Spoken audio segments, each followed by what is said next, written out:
Good evening, you're watching News Mongolian World. I'm your host, Ulaanbaatar. And for top stories, inclusive job mediation event was organized by the United Nations Development Program. US government launches new partnership with Ulaanbaatar, Mongolia to advance sustainable and resilient urban growth. And photographic exhibition highlighting Mongolia's rich culture and heritage held in Bangkok. And for the news, stay tuned.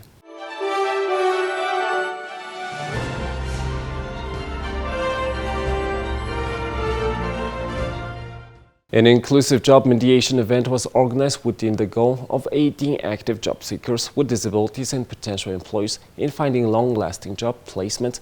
This was accomplished through an employment mediation service that applied innovative methods in collaboration with specialized job mediation coaches. This event also involves inclusive pre-screening and consultation to reach the ultimate goal of achieving sustainable and inclusive job placement. This event was organized by United Nations Development Program's Sustainable Development Goals Aligned Budgeting to Transform Employment in Mongolia project, which is funded by the European Union. This event doesn't just offer job placement, but also provides on-site training and guidance to employers for creating accessible work environments. The National Employment Promotion Program has seen a significant rise in employing people with disabilities. Last year, about 2,100 participants found jobs, and in the first 8 months of this year, over 800 individuals have found employment. Through the Mongolian Employment Support Project, we've effectively utilized the eJob platform, hiring 2,150 people with disabilities in just 8 months. In Mongolia, individuals with disabilities have fewer job opportunities. Households with disabled members are more likely to face poverty. Mongolia has about 115,000 disabled individuals, with 98,000 of them of working age. Unfortunately, 31,100 or 32% are currently gainfully employed. I think the importance of this event is it has a number of elements. First, because we talk about the sustainability of the development effort, the ambition of Mongolia, and that cannot be reached, any development cannot be sustainable if not all people are on board and benefit from it. And this is one of the core principles that the Sustainable Development Goals have, leave no one behind. The second important issue is that policies are in place in many countries, and particularly in Mongolia, that incentivize the employers to engage people with disabilities. But the fact is also that despite those policies, still there are big challenges that those people are facing when trying to find jobs, being it a lack of infrastructure, being it a prejudice in the society, or many other things. So therefore, with that in mind, it is important to support and to provide tailored approach to both the people that are looking with disabilities that are looking for a job, the job seekers, as well as to the private sector, the companies that are looking for employees and that are ready to engage to employ people with disabilities. In Mongolia, more than 4,800 out of 30,000 people with disabilities have jobs in government positions. Disabled individuals are also making valuable contributions to service organizations like GS25 and CU. Furthermore, some are pursuing careers in areas like graphic design and architecture, utilizing their specific expertise. Mongolia's new labor law implemented last year under Article 144 introduces crucial provisions for employing individuals with disabilities. Employers are now required to provide suitable equipment, and termination solely due to disability without creating an accessible work environment is prohibited. Also, as social development progresses, labor relations are evolving, exemplified by a new provision allowing disabled individuals to work from home or opt for part-time arrangements. За нөгөө дараагийн нэг шинэлэг заалт бол намаа аман санаа дээр My name is Amor Sana. Today I'm interested in getting a job with the APU company. I like to do physical work, like carrying drinks. Finding a job is not easy. I look for jobs on Facebook and other platforms, and sometimes even after an interview, there's no response. Employers might be worried that the work is too tough for me, but I'm ready and able to do it. As part of this event, 50 citizens were selected to represent disabled individuals who are actively seeking employment. They were given the opportunity to familiarize themselves with the workplaces of employers. Specifically, they visited the sites of the Apple Company, GS25, Thailand Group, Ulaanbaatar Print LLC, and the Gobi Company. Additionally, 2 buses were arranged to assist the job seekers to the sites of these 4 employers. The United States government, through the U.S. Agency for International Development, has launched a new partnership with the city of Ulaanbaatar to create more resilient and livable environments in the face of climate shocks.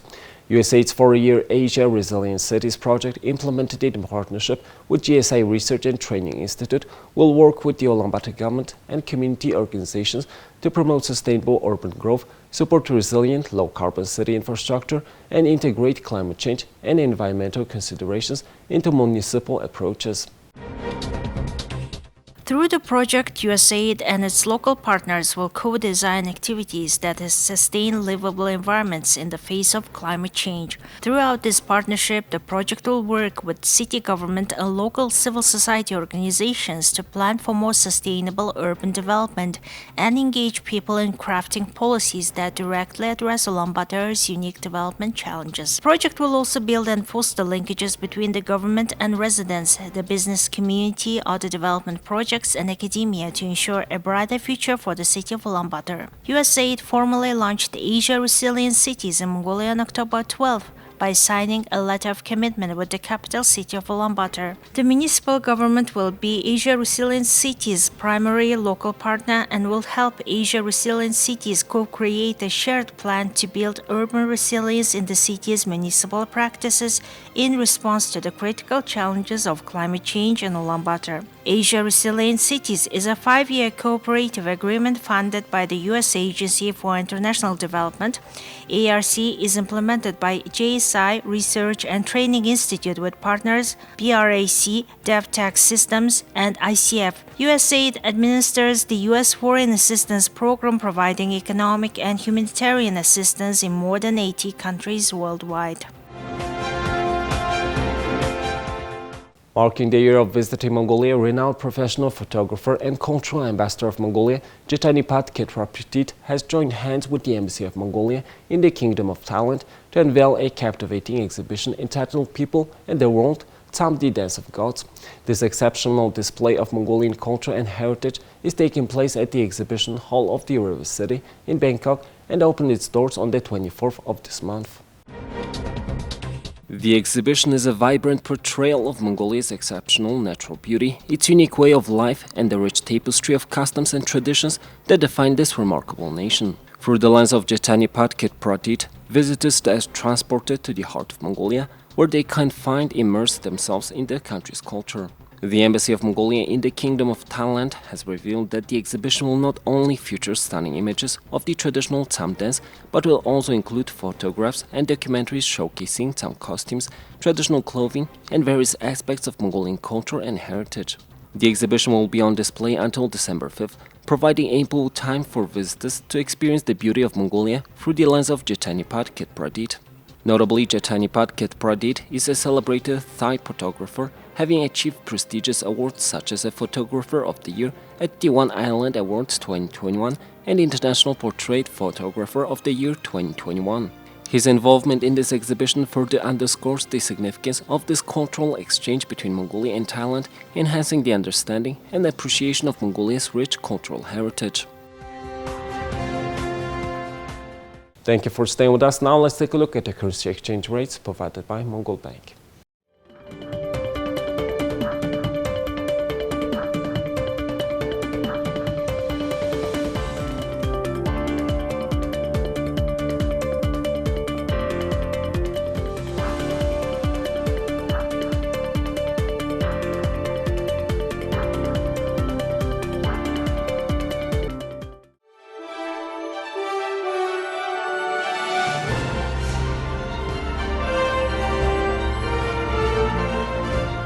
Here's the international news from our partner agencies. The UN Security Council has again failed to address the Israeli-Hamas conflict in Gaza, with rival US and Russian resolutions rejected due to the vetoed votes. The US resolution sought to affirm Israel's self-defense rights and stress humanitarian aid delivery, while the Russian proposal called for an immediate ceasefire and condemned Hamas attacks. The United Nations Security Council has once again failed to address the Israel-Hamas war in Gaza. The United States put forward a resolution that aimed to reaffirm Israel's right to self-defense, emphasize the importance of respecting international laws, particularly in protecting civilians, and called for humanitarian pauses to allow for the delivery of much-needed aid to Gaza. This resolution received 10 yes votes, 3 no votes, and 2 abstentions. However, it was not adopted because both Russia and China used their veto power. I shall first put to vote the draft resolution contained in document S/2023/792 submitted by the United States of America. Will those in favor of the draft resolution contained in document S/2023/792, please raise their hand.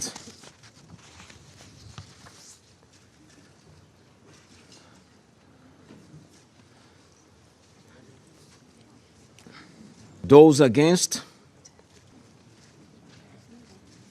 Abstentions? So the result of the voting is as follows: 10 votes in favor, 3 votes against, 2 votes abstention. The draft resolution has not been adopted owing to the negative vote of a permanent member of the Security Council.